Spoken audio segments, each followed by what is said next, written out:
Hi everyone, I'm Don Dickson and I want to welcome you to a completely new study that we're going to begin today called The Mechanics of Fishing. Most of you have been with me through the last 4 or 5 weeks as we completed a study on structure. We established that there was a lot of water out there in that lake or river that doesn't have any fish in it. About 90% of all water has no fish in it 100% of the time. So as we look at all of this water that we're faced with, we have to have a way to eliminate the unproductive water and arrive at the areas in a lake or a river where the fish are. If we have any chance to be successful, we have to be fishing where the fish are. So I started thinking way back, if I were to be a successful teacher to young fishermen, to new fishermen, I had to somehow simplify everything he wrote down and put it in sort of an average way of saying it. I had to put everything into its proper importance from a standpoint of you and me going fishing, catching a fish. I didn't think that every one of us had to intellectually understand every word he wrote in order to be successful. One of the reasons I'm sharing some of my fishing, recalling some of my fishing experiences I had that were sort of strange or different at the time, to make a point and help you to sort of feel and gather from that experience what I did by being with Buck. And I thought today, when we begin our new study, I'm going to give you an example of what I'm talking about, where I'm going to try to simplify all of this material to you so that you can go fishing and catch fish. I'm going to try to break it down into its simplest form. That's what I've always tried to do in my teaching. And for those of you who want all of that intellectual understanding, which is important, I'm not saying it's not important. You know how to get a hold of the material. You just go to my website, and there's a link on there to Buck's Baits. Link on there, you get the special price, and you can get that material and read all about it. But for those of you who either A, can't afford the material or don't have that much of an interest at this point, and you want to go out and catch some fish, I'm going to try to help you do that. In other words, I'm going to be, Buck says there's no shortcut to success. I'm going to try to be a little bit of a shortcut for you, since you no longer have the opportunity to go fish with Buck for 35 years. And since I'm retired from actually doing all the underwater training, although I have gotten a lot of calls recently, and I told my wife, I might, for my subscribers, sometime in the future coming up, we might do a week on the water somewhere. I'm giving it some thought. But basically, I am retired from physically doing that kind of work. However, I want to share all the information I can with you, simplify it as much as I can, so that you can get out there on your lake, go catch some fish.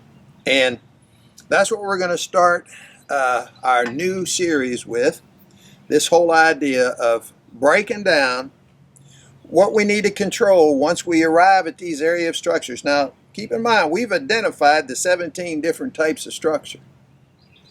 And you should know by now what it is you're looking for in your lake. If it's a natural lake, you're looking for bars, humps, saddles. If it's a man-made reservoir, you're looking for all of those 3 things I just mentioned. You're going to be looking at, what did I say, bars, humps, saddles. And you're also going to be looking for underwater roadbeds, underwater railroad grades, causeways, dams, levees, etc. All of the things we've studied, you know what it is you're looking for before you launch your boat. And that was the goal of that, so that you already know what you're looking for. So when you come upon it, you find it out in your lake, you're going to recognize it and sit down, and that's where you're going to go to fishing. And that's where this area of controls, what we're going to try to control, how we're going to try to control it, what tools we're going to use to control those controls, and then all of the ins and outs of casting and trolling, the most important how to, and so on and so forth.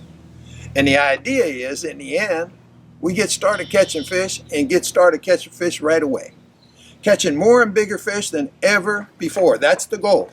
All right? With that in mind, we're going to start this session on the mechanics of fishing. As I said, it's going to have multiple sort of subcategories. Controls, tools meaning fishing gear, and casting, trolling, the mechanics of fishing. It's a combination of these things, but we're starting off with controls. Now, the whole thought behind this is when we get out in our lake now, we arrive at our structure, whatever that structure is. We have to first know what it is we're going to try to control in order to catch fish off of that structure. Now, you can go through all the information you ever had in fishing and probably come up, as Buck did, with 1,000 different things we'd maybe like to control. But a couple of the things that are most important, like weather and water conditions, which control all of the activity of the fish, we can't control. We have nothing to do with that. So, that being said, what are the controls that are left that you and I have to be concerned about? And even though there literally are hundreds of things, if you ask that question in a fishing clinic, you get hundreds of answers. But it really boils down to, if you give it a lot of thought, it boils down to basically 5. Buck identified 5 controls in fishing. And these controls are as follows: depth, speed, size, meaning the size of your lure, color, the color of your lure, and action, the action of your lure. About 5 controls. Now, Buck started to examine these controls, and I thought the best way of sort of letting you know pretty much what I'm talking about, I thought I would read what Buck wrote about the first control, which we're going to talk about. I wanted to read you what Buck said about it, and then I'm going to tell you how I feel about it through all of my years with Buck. But in the material, as we're looking at our first control, first quote, control, action of a lure, here's what Buck wrote. The fisherman should not consider lure action as a distinct and separate control. If he does, he's putting his faith in some particular wiggle in a lure. Now, when most people talk about the action of a lure, they're talking about how it wiggles, all right? Which is what he's referring to here. And he says that's something which we have no control over. Manufacturers, we don't have a control over how that lure wiggles.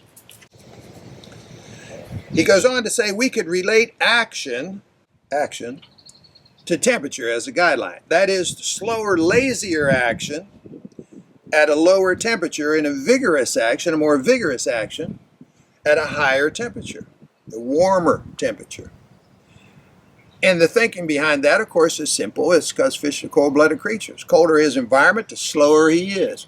The warmer his environment, the faster he is. So he's talking about relating your action could be, you could use temperature as a guide. And he goes on to say, the desired action when working shallow and when working deep will differ. Well, that's obvious too, because shallow water is warmer, and the deeper you go in any body of water, the colder the water. So it just makes sense that the deeper you go, the slower it's going to be. So he goes on to say, an increase in depth would call for a broader action, whereas a tighter wiggle would be indicated when working shallow. In looking at lure action as more as a degree of speed, which he's talking about speed now as a velocity of the lure from point A to point B. As a degree of speed rather than a lure wiggle, the lure will be viewed in more comprehensive manner. Does it have some actions and some speed control at the same time? Question mark. It's only one that I know does that, spoon plug.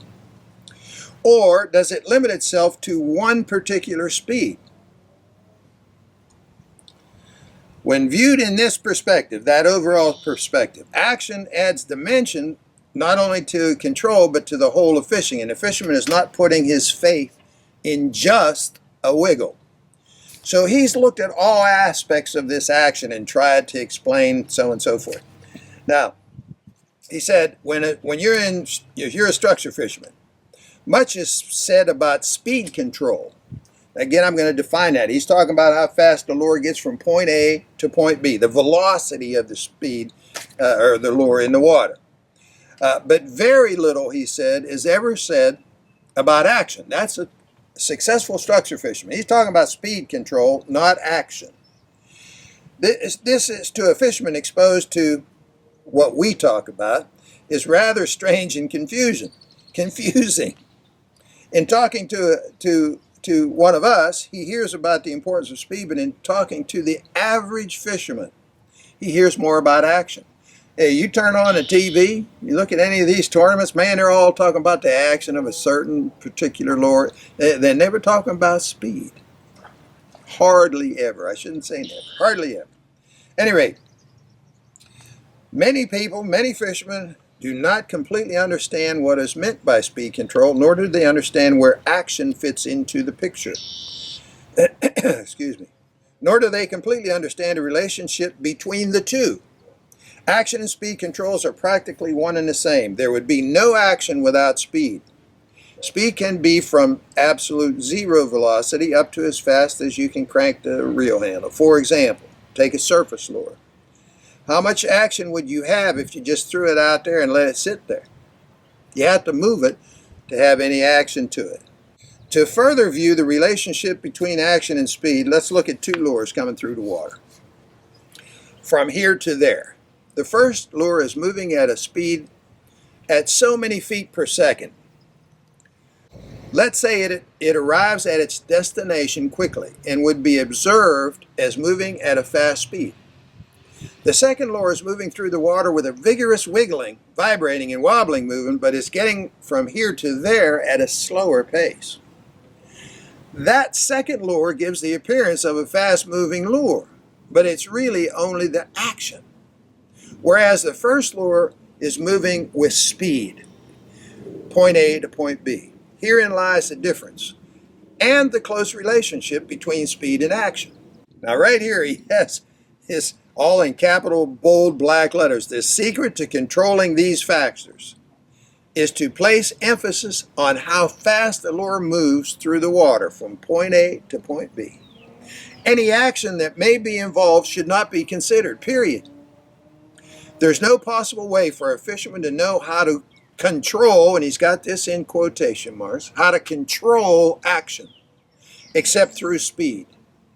You might say, yeah, but I have a tackle box full of different actions. Well, try to control all of the actions in your tackle box. Try to control that as something important in your fishing. You're gonna be in trouble. It's not going to happen.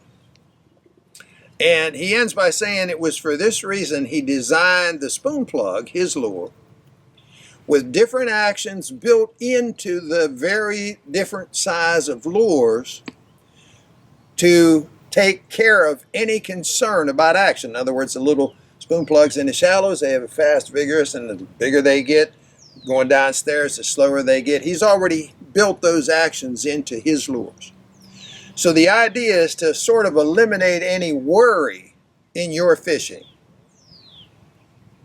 about action as a control, something that you have to be concerned about. Now, that's the first thing that he talked about when it came to controls. Action, the action of the lure. Now, I'm going to give you the Don Dickson version, but I'm going to preface it by asking you a question. How many times in 35 years of me fishing with Buck Perry do you think he ever even mentioned to me the action of a lure? I'll give you 5 seconds to think about that. I can tell you. It's zero. And never did he ever mention the action of a lure to me. Not one time in all of the fishing. So to me, that puts some perspective here. And when I look at controls in fishing, he says there's 5. I've already eliminated 1. And I use that word eliminate. In his material, he says he used the word eliminate too, but you don't ever really eliminate it. You just eliminate it from your concerns, from your worries. And I say action of a lure. You treat it as speed. This is the Don Dickson version. Treat action as speed. And never think about it again. I totally have eliminated that thought out of my mind. It never came into my mind in 35 years. And I knew if it was important, if it was something I needed to worry about or think about, Buck would have said so. Never mentioned it, not one time. Sure, I read the material and I got all of his explanations, and most of the time he's explaining things to sort of wipe out or wash out of your mind and mine some of the things that we had come to believe over the years because we read it in Outdoor Life or Sports Afield or something like that. We read it, some fisherman said this, or my barber's brother-in-law said he caught a fish one time doing this. You know, and we fill our head with all this stuff. And when Buck comes out with this information, his entire lifetime of knowledge and proven facts, sometimes I think that he spent a lot of time on a certain subject just so that he can eliminate it from your thinking, because he already knows that it's part of what you've learned over the years. And he wants to get that erased from your mind, not just tell you to erase it, but to tell you why, how you can sort of eliminate it from your thinking. So when I'm talking to you, I tell you the way it is. Don't worry about it. Don't worry about the action of your lure. And when you are even thinking for a moment about concerned about it, think of it in terms of speed. How fast are you moving it from point A to point B? And always remember, you can't have an action unless you have some speed. You have to impart some speed to the lure to have action. But it's certainly not a control in fishing that you and I have to worry about. At any rate, I wanted to get some of those things off my chest before we got started. And we just had a little opening on our study on mechanics of fishing. We first talked about the action of a lure. How important is it, or how important isn't it? And since I was pretty long-winded with all of that already, we're going to stop for today. And the next time we get together, we're going to pick up on the size of the lure and the color, which is one of the most important questions I ever get when I do a study on successful fishing. What color is the best color? So we're going to talk about all that the next time we get together. So for today, thanks for being with me. Like us on Facebook and be sure to subscribe to our YouTube channel. We appreciate you. See you next time.